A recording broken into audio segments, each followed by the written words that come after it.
اللہ الرحمن الرحیم السلام علیکم۔ مبشر وائس یوٹیوب چینل میں آپ سب دوستوں کو خوش آمدید کہتے ہیں۔ مصر کی پہاڑیوں کے اندر سلطان صلاح الدین ایوبی رحمۃ اللہ علیہ کے دور سلطنت کے دوران ایک ڈاکو نے اپنے ظلم اور خوف سے لوگوں کو ڈرا رکھا تھا۔ وہ پہاڑیوں میں چھپ کر بیٹھ جاتا اور اس راستے سے جب تجارتی قافلہ چاہے کوئی مسافر گزرتا تو وہ ڈاکو ان پر حملہ کر کے سب کچھ لوٹ لیتا۔ اگر قافلے میں کوئی بھی خوبصورت لڑکی ہوتی تو وہ اس کو بھی اٹھا لیتا۔ وقت گزرتا رہا لیکن آج تک اس ڈاکو کو کوئی بھی نہیں پکڑ پایا، کیونکہ جب بھی ریاست کے سپاہی اس کو پکڑنے کے لیے آتے تو وہ ان پہاڑیوں کے درمیان میں بنی ہوئی پوشیدہ سرنگوں میں چھپ جاتا اور پھر وقت آنے پر خود ہی باہر نکلتا تھا۔ وقت گزرتا رہا اور اس ظالم ڈاکو نے ہر بچے، بوڑھے، بزرگ، خواتین کے دلوں میں اپنا خوف بٹھا دیا تھا۔ ہوا کچھ یوں کہ ایک دن راستے سے ایک چھوٹی سی بارات گزری۔ اس بارات کے اندر چند لوگ تھے، جن میں چند خواتین، ایک دلہن، ایک دلہا اور کچھ حفاظت کے لیے سپاہی موجود تھے۔ جب اس ظالم ڈاکو کو خبر ملی تو اس نے باراتیوں پر حملہ کر کے سب لوگوں کو باندھنے کا حکم دے دیا اور پھر اپنے سپاہیوں کو کہا کہ اس دلہن کو اٹھا کر میرے خاص غار کے اندر لے آؤ۔ سب لوگ اس ظالم ڈاکو کو دیکھ کر ڈر گئے، لیکن اس بارات میں موجود دلہن بالکل تحمل کے ساتھ کھڑی تھی۔ تو اس کے باپ نے کہا، بیٹی، شاید یہ ڈاکو باقیوں کو تو چھوڑ دے لیکن یہ تیری عزت کو پامال ضرور کر دے گا، لیکن تو ہے کہ بڑے ہی تحمل کے ساتھ کھڑی ہے، تمہیں ڈر نہیں لگ رہا؟ تو اس نے کہا، ابا جان، میرے پاس ایک ترکیب ہے اور میں اس ڈاکو کو ایسا سبق سکھاؤں گی کہ اس کی نسلیں یاد رکھیں گی۔ تو اس دلہن کا باپ بڑا حیران ہو گیا کہ جس ڈاکو کو بڑے بڑے سپاہی نہ ہرا سکے، آخر میری بیٹی کے پاس ایسی کیا ترکیب ہے؟ تو اس کی بیٹی نے کہا، ابا جان، آپ مجھے ایک بکری، ایک بلی اور ایک کتا ذبح کر دیں، اس کے بعد میں خود دیکھ لوں گی۔ وہ بڑا حیران ہوا، لیکن جیسے ہی اس نے اپنی بیٹی کو تینوں چیزیں دیں تو اس کی بیٹی نے کچھ ایسا کر دکھایا کہ سارے باراتی دیکھ کر حیران ہو گئے۔ دوستو، یہ واقعہ اصل میں کچھ اس طرح کا ہے کہ مصر کی پہاڑیوں کے قریب ایک سنسان راستہ تھا اور راستے سے ہر قسم کے تجارتی قافلے گزرتے تھے۔ اس راستے سے گزرتے ہوئے لوگوں کو بہت سی مشکلات کا سامنا کرنا پڑتا تھا، اور لوگوں کی مشکلات کی سب سے بڑی وجہ ایک ڈاکو تھا جو ان دنوں ان مصر کی پہاڑیوں کے اندر آ کر چھپ گیا تھا۔ اس سے پہلے کبھی کسی قافلے پر کسی ڈاکو نے حملہ نہیں کیا تھا، کیونکہ سلطان صلاح الدین ایوبی کے سپاہی ہر وقت اس راستے کی نگرانی میں رہتے، اور کبھی کسی کے اندر اتنی جرت نہ ہوئی کہ وہ قافلے پر حملہ کر سکیں۔ لیکن روہیل نامی ڈاکو پہاڑیوں کے قریب سے گزرنے والے راستے میں سے ہر قافلے پر حملہ کرتا اور اس قافلے کو بری طرح لوٹ لیتا۔ ایک دن ایوب تاجر کا قافلہ، جو کہ بہت بھاری سامان لے کر اسی راستے سے گزر رہا تھا، اس قافلے کے اندر 100 اونٹ تھے جن کے اوپر اناج لدا ہوا تھا، 50 ٹانگے تھے جن میں خشک میوے تھے، اور اس کے علاوہ کچھ گھڑ سواروں کے پاس سونے کے بھرے ہوئے بڑے بڑے تھیلے تھے، اور اس قافلے کی نگرانی روہیل تاجر کا سب سے وفادار ملازم البیک کر رہا تھا۔ البیک ایوب تاجر کا سب سے بڑا اور وفادار ملازم تھا۔ ایوب تاجر نہ صرف مصر کے بازاروں کے اندر اپنی شہرت، اپنی عقل مندی سے مشہور تھا، بلکہ یونانی اور شامی تاجر بھی اس کا بڑے احترام اور ادب سے نام لیتے تھے۔ ایوب تاجر بڑا ہی رحم دل انسان تھا۔ وہ غریبوں کی بہت مدد کیا کرتا تھا، اور اسی وجہ سے کوئی بھی ڈاکو ایوب تاجر کے قافلے پر حملہ کرنے کی ہمت نہیں کرتا تھا۔ لیکن انہی دنوں ایوب تاجر کا قافلہ جب وہ سامان لے کر مصر کی پہاڑیوں کے قریب سے گزرا تو اچانک قافلے کے اندر شور و غل مچنا شروع ہو گیا۔ چند ہی لمحے گزرے تو البیک کو خبر ملی کہ حضور، ہمارے قافلے پر حملہ ہو گیا ہے۔ یہ سن کر البیک کے رونگٹے کھڑے ہو گئے، کیونکہ آج سے پہلے ان کے ساتھ ایسا کبھی نہیں ہوا تھا۔ البیک نے فوراً اپنے سپاہیوں کو حکم دیا کہ ان ڈاکوؤں کو مار دو اور ان کے سردار کو پکڑ لو، لیکن البیک نہیں جانتا تھا کہ اس مرتبہ ان کا ٹکر کس ڈاکو سے ہوا ہے۔ سب سپاہیوں نے پوری کوشش کی، لیکن سب کے سب سپاہی مارے گئے اور صرف البیک اور اس کے چند ساتھی بچے، اور وہ ڈاکو سارا سامان لوٹ کر لے گئے۔ جب یہ خبر ایوب تاجر تک پہنچی کہ میرے قافلے پر حملہ ہو گیا اور انہوں نے سارا سامان لوٹ لیا، تو ایوب تاجر غصے سے تل ملانے لگا، اور جب اس نے اس بات کی خبر بازار میں موجود دیگر تاجروں کو لگی کہ شام سے آنے والے سب سے بڑے قافلے پر حملہ ہو گیا ہے، تو وہ بڑے حیران تھے، کیونکہ ایوب تاجر کے 30 سالہ کاروباری تجربے کے اندر کبھی اس قافلے کو کسی نے چھونے تک کی جرت نہیں کی تھی۔ لیکن اس بار ڈاکو نے ایوب تاجر کے اتنے بڑے قافلے کو لوٹ لیا اور اس کے سارے سپاہیوں کو مار دیا۔ تو ایوب تاجر نے البیک سے پوچھا کہ اس سرزمین پر کسی کے اندر جرت نہیں کہ وہ میرے قافلے کی طرف بری نظر اٹھا کر دیکھیں، لیکن آخر وہ کون سا ڈاکو تھا جس نے میرے قافلے کو لوٹ لیا؟ تو اس نے کہا، حضور، میں نے اپنے چند ماہر کھوجیوں کے ذریعے پتہ لگایا تو انہوں نے بتایا ہے کہ پچھلے چند ماہ کے دوران روحیل نامی ڈاکو، جو کہ بڑا ہی ظالم، سنگ دل اور بد کردار انسان ہے، وہ مصر کی پہاڑیوں کے اندر آ کر چھپ گیا ہے، اور حضور وہ بڑا ہی ظالم ہے، اور اس کے پاس اتنے ماہر اور جنگجو نوجوان ہیں کہ وہ ہمارے سپاہیوں کو گاجر مولیوں کی طرح کاٹ رہے تھے۔ تو یہ سن کر ایوب تاجر نے کہا، اگر ایسی بات ہے تو پھر وہ آخر کہاں چھپے گا؟ میں انہیں پہاڑیوں کے درمیان ہوگا، ہم اس کو ڈھونڈ کر اس کا ایسا انجام کریں گے کہ لوگ حیران ہو جائیں گے۔ تو اس کے وفادار ملازم نے کہا، میرے مالک، میں یہ بات اچھی طرح جانتا ہوں کہ آپ کے پاس اتنی قوت ہے کہ آپ کسی بھی چور، لٹیرے یا ڈاکو کو زمین کے نیچے سے بھی نکال سکتے ہیں، لیکن حضور وہ بڑا ہی چالاک اور شاطر ہے، اس نے پہاڑیوں کے اندر خفیہ سرنگیں بنائی ہوئی ہیں، اگر ہم بڑی مشکل سے کوئی ایک سرنگ تلاش کر بھی لیں تو وہ غدار پھر دوسری سرنگ سے غائب ہو جاتا ہے، اور اسی وجہ سے آج تک اس کو کوئی نہیں پکڑ پایا۔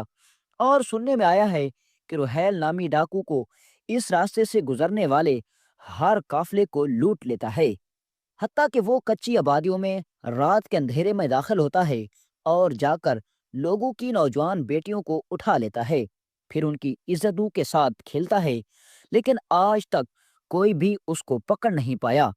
یہ سن کر ایوب تاجر بڑا پریشان ہو گیا کہ آخر معاملہ کیا ہے۔ تو اس نے اپنے ایک سپاہی کو حکم دیا کہ یہ پیغام جا کر سلطان صلاح الدین ایوبی تک پہنچاؤ کہ فلاں ڈاکو نے ہمارے قافلے کو لوٹ لیا اور وہ اس راستے سے گزرنے والے ہر مسافر کو نقصان پہنچا رہے ہیں۔ تو ایوب تاجر کے ایک ساتھی نے بتایا کہ سلطان معظم صلیبیوں کے ساتھ جنگ کرنے کے لیے کئی مہینوں کے سے روانہ ہو چکے ہیں، لہٰذا سلطان کی واپسی تک اس ڈاکو کے خلاف کوئی بھی قدم اٹھانا بیکار ثابت ہوگا۔ یہ سن کر ایوب تاجر بڑا پریشان ہو گیا کہ اتنے میں اس کے ایک ساتھی نے کہا، حضور ہم قاضی کے پاس چلتے ہیں، ہو سکتا ہے کہ قاضی کے پاس کوئی حل ہو۔ ایوب تاجر اپنے گھوڑے پر سوار ہوا اور اپنے چند ساتھیوں کے ہمراہ ایوب تاجر قاضی کے پاس پہنچا اور جا کر قاضی کو کہا، قاضی صاحب، مجھے 30 سال ہو گئے ہیں تجارت کرتے ہوئے، اور آج تک میرے قافلے کو کسی نے بری نظر سے دیکھنے کی بھی جرت نہیں کی، لیکن روحیل نامی ڈاکو نے میرے سارے کے سارے قافلے کو لوٹ لیا۔ آپ اپنے سپاہیوں کو بھیجیں تاکہ وہ اس کو پکڑ سکیں۔ تو قاضی صاحب نے کہا، اے ایوب تاجر، تم نہیں جانتے کہ تم کس انسان کا نام لے رہے ہو۔ وہ ظالم انسان دن دہاڑے لوگوں کی نوجوان بیٹیوں کو اٹھا لیتا ہے، لیکن کسی کے اندر جرت نہیں ہوتی کہ وہ اس کے خلاف آواز اٹھا سکیں۔ وہ بڑے بڑے قافلوں کو لوٹ لیتا ہے، اس کو جو چیز پسند آتی ہے وہ اس کو حاصل کر لیتا ہے، چاہے زمین ہو، چاہے کوئی خوبصورت گھوڑا یا پھر طاقتور اونٹ، وہ ہر چیز کو اپنے قبضے میں لے لیتا ہے۔ کیا تم سمجھتے ہو کہ میرے پاس ریاست کے دیے ہوئے چند سپاہی اس رحیل ظالم ڈاکو کو پکڑنے کے لیے کافی ہوں گے؟ تو یہ سن کر ایوب تاجر پریشان ہو گیا اور کہا، آخر اس ڈاکو کو کون سبق سکھائے گا؟ کیا وہ اسی طرح غریبوں کو لوٹتا رہے گا؟ ایوب بڑا پریشان ہوا اور اپنے گھر نا امید ہو کر واپس آ گیا۔ اب ایوب تاجر اپنی حویلی کی چھت پر پریشانی کی حالت میں بیٹھا سوچ رہا تھا کہ اب آخر ایسا کیا کروں کہ میں غریبوں کو اس ظالم کے ظلم سے بچا سکوں۔ اتنے میں ایک سپاہی ایوب تاجر کے پاس آیا اور کہا، حضور، جیسا کہ آپ جانتے ہیں کہ میں نے آپ کو پہلے بھی بتایا تھا کہ آپ کے سپاہیوں میں شامل ہونے سے پہلے میں بھی ایک بہت بڑا ڈاکو تھا، اور اللہ نے مجھے سیدھی راہ دکھا دی اور میں ایک سپاہی بن گیا۔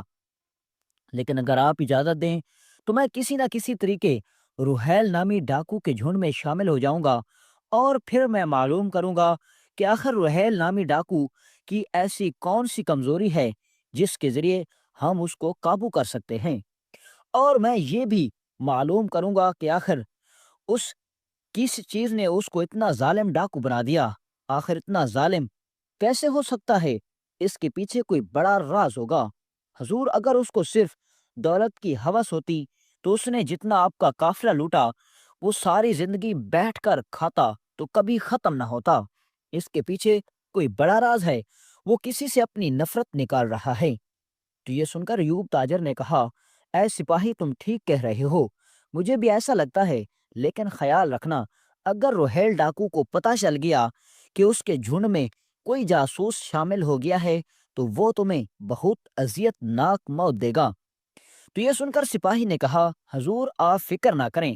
اب اس نے اپنا قیمتی سامان لیا اور انہی پہاڑیوں کی طرف روانہ ہو گیا۔ اب وہ راستے میں جاتا ہوا سوچ رہا تھا کہ آخر میں ایسا کیا کروں کہ جس سے میں اس ظالم ڈاکو کے جھنڈ میں شامل ہو جاؤں اور اسے خبر بھی نہ ہو۔ بس وہ اسی سوچ کے ساتھ اسی سنسان جگہ پر پہنچ گیا جہاں ایوب تاجر کے قافلے پر حملہ ہوا تھا۔ وہ وہاں بیٹھ گیا تو تھوڑی ہی دیر گزری کہ روحیل نامی ظالم ڈاکو کے آدمیوں نے ایوب تاجر کے سپاہی کو دیکھ لیا جو کہ ایک عام لباس میں تھا۔ وہ سپاہی کے پاس آیا اور پوچھا، اے بے وقوف انسان، تم یہاں کیا کر رہے ہو؟ تم نہیں جانتے کہ یہ علاقہ ہمارے سردار کا ہے؟ ہمارے سردار کی مرضی کے بغیر جو بھی اس راستے سے گزرتا ہے وہ اپنے مال، جان اور عزت سب چیزوں سے ہاتھ دھو بیٹھتا ہے۔ تو یہ سن کر سپاہی نے کہا، میں جانتا ہوں، اس لیے تو میں یہاں آیا ہوں۔ تو یہ سن کر اس ظالم ڈاکو کے آدمیوں نے کہا، کیا تم بے وقوف ہو؟ کوئی بھلا خود بھی موت کے منہ میں آتا ہے؟ تو اس نے کہا، ہاں، میں خود موت کے منہ میں آیا ہوں۔ تو انہوں نے کہا، بتاؤ تمہارا یہاں آنے کا مقصد کیا ہے؟ تو اس نوجوان نے کہا کہ میں آپ کے سردار سے ملنا چاہتا ہوں۔ تو یہ سن کر اس سردار کے ملازموں نے کہا، تم بے وقوف ہو، ہمارا سردار کسی سے نہیں ملتا۔ ہمارا سردار صرف وقت آنے پر باہر نکلتا ہے اور اپنا کام کر کے پھر غائب ہو جاتا ہے۔ ہمارے سردار کو تم کبھی نہیں مل سکتے۔ تو یہ سن کر اس نے کہا کہ یا تو تم مجھے قتل کر دو یا پھر مجھے اپنے سردار سے ملاؤ۔ اگر تم یہ نہیں کر سکتے تو جا کر اپنے سردار کو کہنا کہ میرے پاس اس کے بہت بڑے راز ہیں، اور اگر تم نے مجھے یہاں قتل کر دیا تو میرا ایک بھائی ہے، وہ میری جگہ تمہارے سردار کے رازوں کو فاش کر دے گا۔ یہ سن کر روحیل کے ملازموں ڈر گئے اور سیدھا اپنے سردار کے پاس گئے اور کہا، حضور، ہمیں ایک نوجوان ملا ہے، وہ کہتا ہے کہ وہ آپ کے سب راز جانتا ہے، وہ آپ سے ملنے کا خواہش مند ہے۔ یہ سن کر روحیل ظالم ڈاکو غصے سے تل ملانے لگا اور کہا، اس بے وقوف کو میرے سامنے لے آؤ۔ اب روحیل کے ملازم آئے اور اس کو پکڑ کر اپنے سردار کے پاس لے گئے۔ سردار کے سامنے جاتے ہی اس نے کہا، حضور، میں آپ سے ملنا چاہتا ہوں، آپ کے سپاہی مجھے ملنے کی اجازت نہیں دے رہے تھے۔ تو روحیل ڈاکو نے کہا، بتاؤ تمہارے پاس میرے کیا راز ہیں؟ اگر تم نے نہیں بتایا تو تم اپنی جان سے ہاتھ دھو بیٹھو گے۔ اس نوجوان سپاہی نے کہا، حضور، میں تو کچھ نہیں جانتا، میں تو ایک بے روزگار انسان ہوں اور میں روزگار تلاش کرنے کے لیے آپ کے جھنڈ میں داخل ہونا چاہتا تھا۔ بھلا میں ایک عام انسان ہوں، مجھے کیا پتا کہ آپ کے کون سے راز ہیں؟ تو روحیل نے کہا کہ تم نے پھر جھوٹ کیوں بولا؟ تو اس نے کہا حضور اگر میں جھوٹ نہ بولتا تو یہ آپ سے مجھے کبھی نہ ملواتے۔ تو یہ سن کر رحیل نے کہا یہ تو تمہاری بات درست ہے، اور تمہاری جرات اور بہادری کو دیکھ کر ایسا لگتا ہے کہ تم میرے جھنڈ میں شامل ہونے کے لیے اہل ہو، لہذا تمہیں خود کو منوانا پڑے گا، اس کے بعد ہی میں تمہیں اپنے ساتھیوں میں شامل کروں گا۔ رحیل نے کہا ٹھیک ہے، میں تیار ہوں۔ اب رحیل ڈاکوں کا سب سے بڑا ساتھی میدان میں اترا۔ اب ایک طرف اس کا آدمی کھڑا تھا اور ایک طرف وہ سپاہی جو کہ ایوب تاجر کا جاسوس بن کر داخل ہو گیا تھا۔ وہ بڑا ہی طاقتور سپاہی تھا۔ اس نے دیکھتے ہی دیکھتے رحیل نامی ظالم ڈاکو کے سب سے قابل اور طاقتور ساتھی کو منہ کے بل گرا دیا۔ ڈاکو کے سردار نے اس نوجوان کو لڑتا ہوا دیکھ کر اس سے بڑا متاثر ہوا، اور اس نے سوچا کہ اس جیسے نوجوان میرے ساتھیوں میں ہونے چاہیے۔ لہذا ڈاکو کے سردار نے اس نوجوان کو اپنے ساتھیوں میں شامل کر دیا۔ اب وقت گزرنے کے ساتھ ساتھ وہ نوجوان اپنی چالاکی اور اپنی میٹھی زبان کی وجہ سے چند ہی دنوں کے اندر ڈاکو کے سردار کے بہت قریب ہو گیا۔ ایک دن سردار پریشانی کے عالم میں پہاڑ کی چوٹی پر بیٹھا تھا تو نوجوان نے سوچا کہ یہ موقع اچھا ہے، لہذا اس نے ایک گرم دودھ کا پیالہ لیا اور سردار کے پاس پہنچ گیا۔ یہ دیکھ کر سردار نے اس نوجوان سے کہا ارے میاں، میرے سب ساتھی اپنا پیٹ بھر کر سو گئے، آج میں نے کھانا نہیں کھایا تو کسی نے مجھ سے نہیں پوچھا، لیکن تم تو میرے نئے ساتھی ہو، لیکن تو میرے لیے دودھ لے آئے ہو، تم مجھے بہت اچھے لگے۔ تو یہ سن کر نوجوان نے کہا حضور میں نے آپ سے وعدہ کیا ہے کہ اب آپ کے لیے ہی لڑوں گا اور آپ کے لیے ہی مروں گا۔ اب ڈاکو کے سردار کو یقین ہو گیا کہ یہ میرا سب سے بڑا وفادار ساتھی ہے۔ وہ نہیں جانتا تھا کہ یہ میرا کوئی ساتھی نہیں بلکہ اس تاجر کا جاسوس ہے جس کے قافلے کو میں نے تباہ و برباد کر دیا تھا۔ تو سپاہی نے کہا حضور آپ کو دیکھ کر ایسا نہیں لگتا کہ آپ بچپن ہی سے یہ کام کرتے آ رہے ہیں؟ آخر ایسی کون سی چیز نے آپ کو اس خطرناک کام پر، اس خطرناک راستے پر آنے پر مجبور کیا؟ کیا آپ جانتے ہیں کہ اس کا انجام اچھا نہیں ہوگا؟ ایک نہ ایک دن آپ پکڑے جائیں گے۔ تو یہ سن کر سردار نے کہا کہ ایسی بات کرنے کی جرات میرے کسی ساتھی میں نہیں، لیکن تم نے یہ بات کر کے مجھے تم نے پھر سے یقین دلایا کہ تم ایک بہادر نوجوان ہو، اور یہ بات حقیقت ہے کہ ایک نہ ایک دن میں پکڑا جاؤں گا اور میرا انجام برا ہوگا، لیکن اب میں اس دلدل میں پھنس چکا ہوں، اب میں پیچھے ہٹ نہیں سکتا۔ تو یہ سن کر نوجوان نے کہا حضور آخر کوئی وجہ تو ہوگی، آخر آپ اس غلط راستے پر کیوں چلے؟ آپ اچھا راستہ بھی تو اختیار کر سکتے تھے، آخر کیا وجہ بنی کہ آپ اس راستے پر آ گئے اور آپ اتنا ظالم ہو گئے؟ تو سردار نے کہا پھر سنو میری داستان۔ اصل میں میری عمر جب 15 سال ہوئی تو میں بازار کے اندر ایک تاجر کے پاس کام کرتا تھا۔ میں سارا دن اس کے پاس کام کرتا اور مجھے چاند سکے دے دیتا۔ میرا باپ میرے بچپن ہی سے وفات پا گیا تھا۔ میری ماں نے مجھے بڑی مشکلوں سے پالا، اور جب میں جوان ہوا تو میں نے اپنی ماں کو کہا کہ اب تمہیں کمانے کی کوئی ضرورت نہیں، میں اب کما کر تمہیں کھلاؤں گا۔ لیکن قسمت کا کھیل دیکھیں کہ جب میں کمانے کے لائق ہوا تو میری ماں بیمار پڑنے لگی۔ میں چاہ کر بھی اپنی ماں کو وہ خوشی نہیں دے سکتا تھا جو میں اس کو دینا چاہتا تھا۔ اب میں بازار کے اندر ایک تاجر کے پاس کام کرتا تھا، وہ مجھے چاند سکے دے دیتا جس سے میں اپنی ماں کی دوا بھی خریدتا اور گھر کے لیے سامان بھی۔ اسی طرح کرتے کرتے مجھے 2 سال گزر گئے۔ اب میری عمر 20 سال کے لگ بھگ ہو چکی تھی۔ ایک دن صبح سویرے میری ماں کی طبیعت اتنی زیادہ خراب ہو گئی کہ مجھ سے میری ماں کی حالت دیکھی نہیں گئی۔ تو میں نے اپنی ماں کو کہا کہ میں آپ کو شہر کے کسی بڑے حکیم کے پاس لے کر جانا چاہتا ہوں۔ تو میری ماں نے کہا بیٹا، خالی جیب بندہ گھر سے باہر نہیں نکل سکتا، تو مجھے اتنے بڑے شہر میں کیسے لے کر جاؤ گے؟ اور گھر میں ایک پھوٹی کوڑی نہیں، میں بھی تم سے جدا نہیں ہونا چاہتی، لیکن اب میرا وقت آ گیا ہے، مجھے اس دنیا کو چھوڑ کر جانا ہوگا۔ میرے جتنے دن بچے ہیں میں اس گھر میں ہی رہ کر تمہارے سامنے گزارنا چاہتی ہوں۔ تو یہ سن کر میں نے اپنی ماں کو کہا ایسا نہیں ہوگا، میں کوئی نہ کوئی بندوبست کرتا ہوں۔ میں جب رقم کا بندوبست کر لوں گا تو پھر ہم اسی وقت روانہ ہو جائیں گے۔ میرے دوست کا ایک تانگا تھا۔ میں نے اس سے پہلے ہی کہہ دیا تھا کہ میں کچھ رقم کا انتظام کر لوں، اس کے بعد ہم میری ماں کو لے کر شہر چلیں گے اور شہر کے بڑے طبیب سے اس کا علاج کروائیں گے۔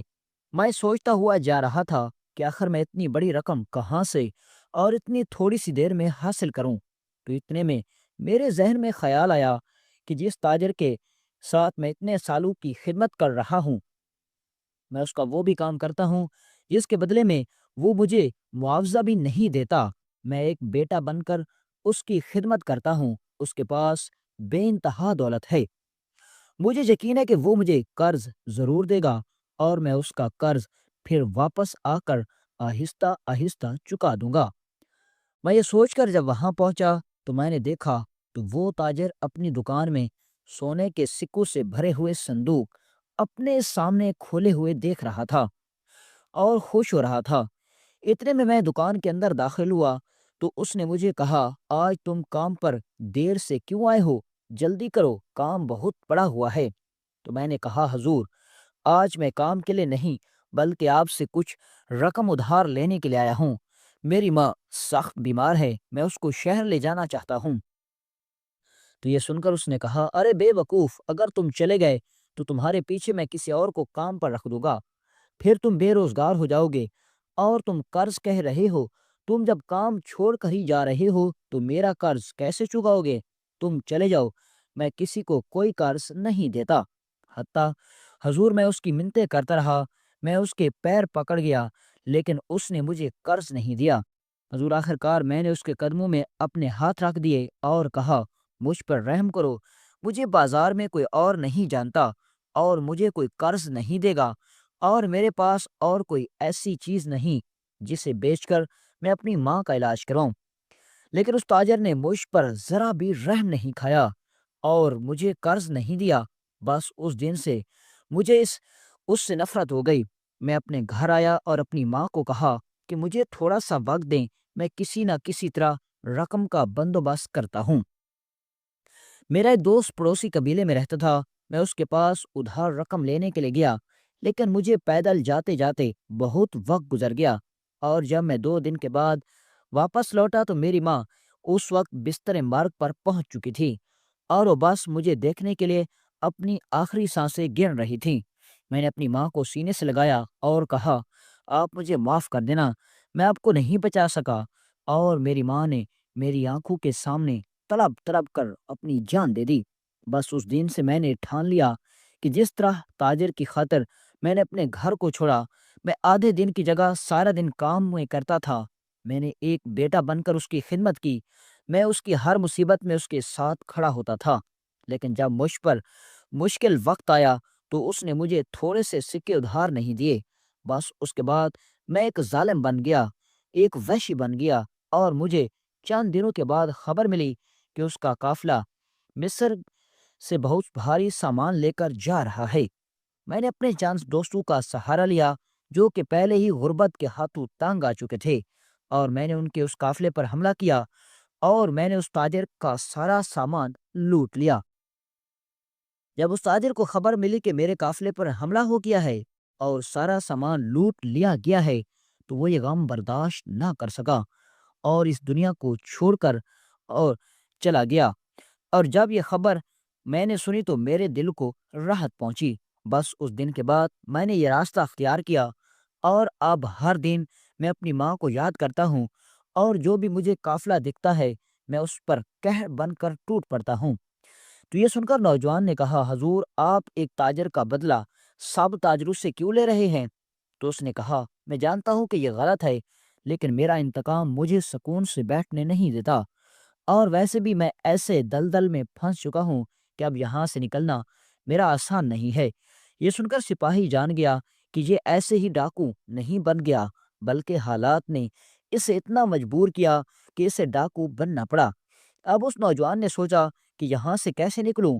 اب وہ چند دن تو اس پہاڑی پر اس کے ساتھ رہا لیکن موقع پا کر وہ وہاں سے فرار ہو گیا اور سیدھا اپنی مالک کے پاس آیا۔ جب وہ واپس آیا تو ایوب تاجر بازار کے اندر پریشانی کی حالت میں ٹہل رہا تھا۔ تو سپاہی کو جب ایوب تاجر نے دیکھا تو بڑا خوش ہوا اور پوچھا، ارے بتاؤ، تم اتنے دن کہاں تھے؟ کیا تم اپنے مقصد میں کامیاب ہوئے؟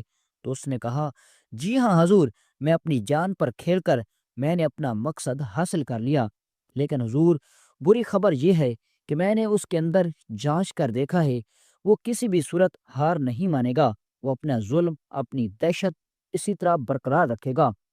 اس کا کہنا ہے کہ میں ایک ایسی دلدل میں پھنس گیا ہوں کہ جہاں سے نکلنا میرا ناممکن ہے۔ اب وہ ایک وحشی بن چکا ہے اور اس کو واپس سیدھے راستے پر لانا کوئی بڑا معجزہ ہی ہوگا۔